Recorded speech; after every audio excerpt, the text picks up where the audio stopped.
Welcome back to Person on Sunday. I'm delighted to be joined by the General Secretary of the Unite, Len McCluskey. Good to see you. Morning. So you've been talking quite a lot about the public sector pay cap, like John McDonnell we've just been talking with. You want to see it scrapped. Yeah. You've talked quite a lot about the risk of strikes. Just first of all, how likely do you think strike action is? Well, I'm hoping that the Prime Minister will respond to what is palpable anger, not just amongst public sector workers, but generally throughout our nation. You've written to the PM, haven't you? I've written to the PM What in did relation to the issue of strikes and all this furore about being outside of the law. I've asked the Prime Minister to review once again the position of the 50% threshold. Have you heard anything back? Not yet. When David Cameron introduced this threshold, he did it on the basis that there was a democratic deficit. He was worried about low turnouts. I said to him, well, I agree with you. We're worried about low turnouts.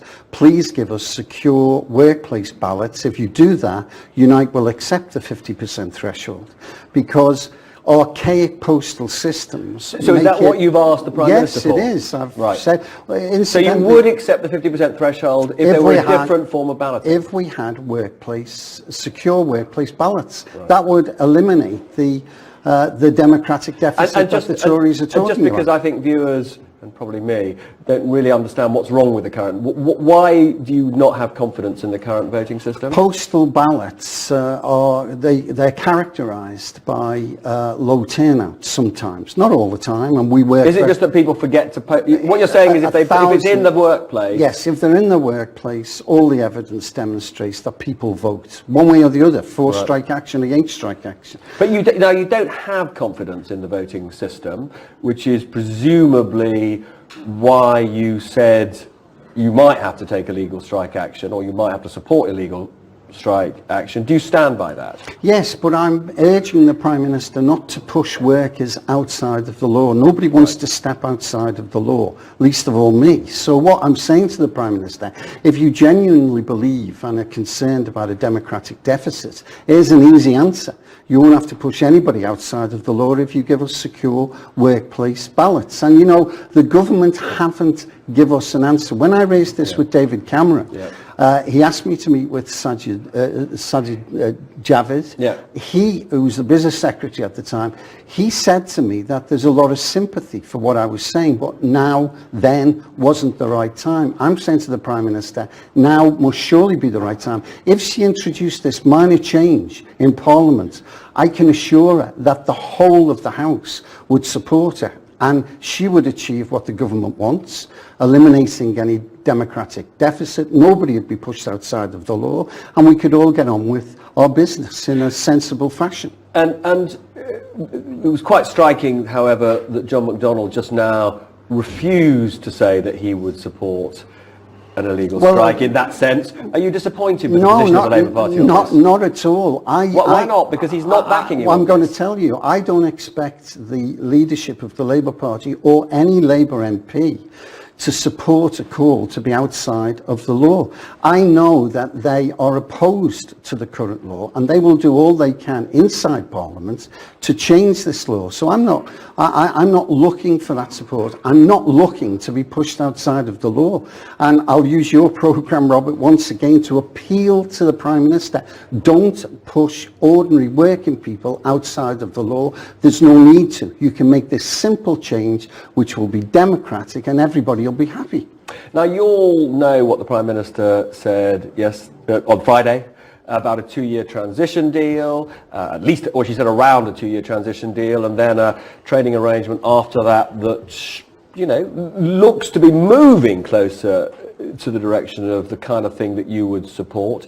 Do you feel that there is a big difference now between Labour and the Tories on our post-Brexit relationship? Well, I always knew that the Prime Minister would have to move from this hard Brexit approach, this hard approach that she originally took. It makes sense to talk in terms of protecting jobs and investment. The only way you can do that is to have continued access to the single market. But I was taken by Labour at the last election. I thought they were the only political party that spoke for the whole nation. They spoke for the 48% and the 52%. They said we want access to a single market to protect jobs and investment. But they also said that we, in terms of the free movement of labour, there has to be control of labour market regulations. Now, but you don't believe in controlling numbers of migrants coming to this country. You just want the conditions here to be better, don't you? Well, yeah, absolutely. If you have a controlled labour market with proper regulations so that greedy bosses don't use and abuse migrant workers to undercut paying conditions, the result of that, Robert, if that was introduced, and I believe a Labour government would introduce it, there would be a dramatic reduction of migrant workers. The problem that this Prime Minister has and the government have at the moment, whilst they're moving towards remaining in the single market for a transitional period, and they've got to do that. But can I just ask you a question on this? Because my understanding is that if you reform the labour market, the entire UK labour market in that way, actually that would not breach the so-called fourth freedom of free movement, and actually the UK could then stay in the single market, couldn't it? Well, it's a question of access. You know, language is important. There are colleagues within the party who would see continued membership. But I think continued membership is consistent with what you want, though, isn't it? Well, access to the single market is what my union wants. We want access. Why access rather than membership? Because I think I think membership is completely consistent with the kind of reforms. And the reality then that you lead to is, well, is that not remaining in the EU by any other means? And but now we're playing with words. Well, we're not really, because we've had a referendum that says we have to leave the European Union. What we need is a negotiated settlement that protects jobs, protects investment, and controls the labour market. I believe Labour are well placed to do that negotiation. I think the Tories are all over the place, and that's the problem we've got. They triggered Article 50 way too early. Here we are 15 months on, and nothing is happening. We have 1 year, not till March 2019, we've got till October next year to conclude a deal. That's why they've had to come out and say they're now looking for a transitional arrangement, because they're in a mess. Now, you were against leaving the EU. Do you think it's possible that the British people could change their minds? To be honest, the only way that could be tested is at a general election, if there was a party standing on that platform. Could you see Labour standing on that platform? I personally don't see Labour doing that, because I think Labour currently have a clear vision of where we should go. And you support that vision? Oh, absolutely. If Labour had been in power when the referendum was triggered, I believe now we'd have good relationships with the European Union. I believe we'd be well down a road for an agreement that would give us the opportunity to continue to have access to tariff-free, protecting jobs, protecting investment, and at the same time we would be developing labour controls in the market that would stop the undercutting that greedy bosses constantly use and abuse migrant workers, creating all kinds of tensions within our communities. There's no need for any of that. Migrant workers aren't to blame for anything. It is the greedy bosses who seek that extra pound and want to abuse people, and we've got countless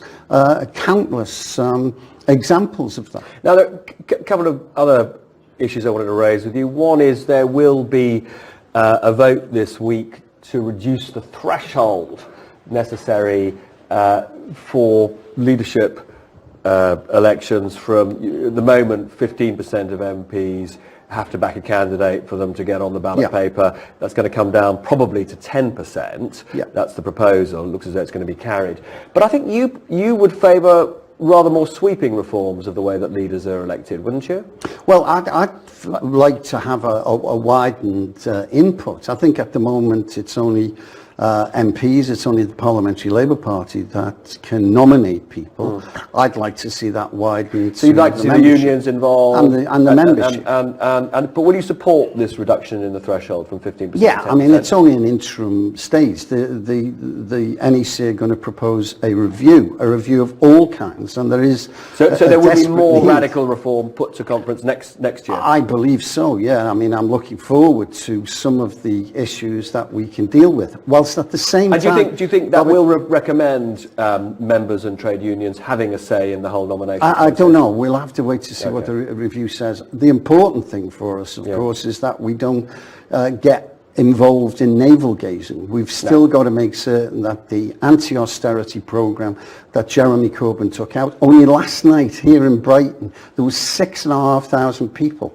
at a park in Brighton to listen to him talk. The mood out there is for change. And what about this issue, because there's quite a lot of passion on both sides when it comes to this issue of when MPs should be reselected, because they've got to go through a reselection process before a general election. Do you think that should happen early or late? I'd probably favour it being later. I mean, the current rules, not any changes that people are demanding. There is a trigger ballot currently, and that seems to me to be there and can be used at an appropriate stage. And I've got to ask you the Uber question. Have you ever taken an Uber? No, never. And what do you think about the banning of them or the revoking of their licence? Well, I think this is a massive multinational company who's decided that they've got no interest in complying with the rules. If they complied with the rules, would you be okay with them getting their licence back? I'm one of these people that believes that Uber is part of this horrible race to the bottom culture that we have developed in this country, and I much prefer an approach that gives us a rate for the job society, better pay for working people so that they can spend their money. We have sustainable growth as opposed to the phony growth which is based on personal debt that we currently have. So for me, I'll always be using a black Hackney cab. And if I could just ask you, Chuka, do you think Uber represents this horrible race to the bottom?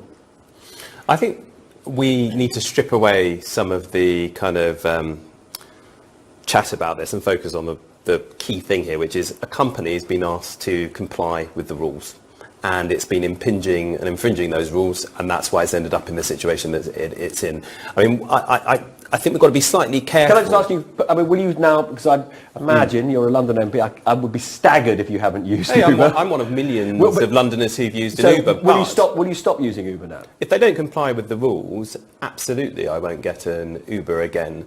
But they've got an opportunity here to comply with the rules during this process. And what I can't stand is Uber trying to do what the banks were doing during the financial crisis. And they're saying any criticism of us, any attack on us is anti-tech and innovation, which is complete nonsense. It's the same way that the bank said any criticism of us, any attack on us is anti-business, which is equally ludicrous. I think Uber've got an opportunity here. Sort your act out, comply with the rules, and show Len that they are not the devil who want to take us to the bottom. I mean, that's what they've got to do. Here's the truth, Robert. If this was Andy's taxi cab in Brighton, we wouldn't be even talking about it. This is a massive multinational company who make huge profits, pay very little tax. I don't know what we've got against that. I don't know what we've got against Andy's taxi. I don't know what we've got against Andy's taxi cab. I use them all the time. Anyway, don't go away, because although Ken Clarke is stuck in traffic, we hope to get him out in just a couple of minutes. See you soon.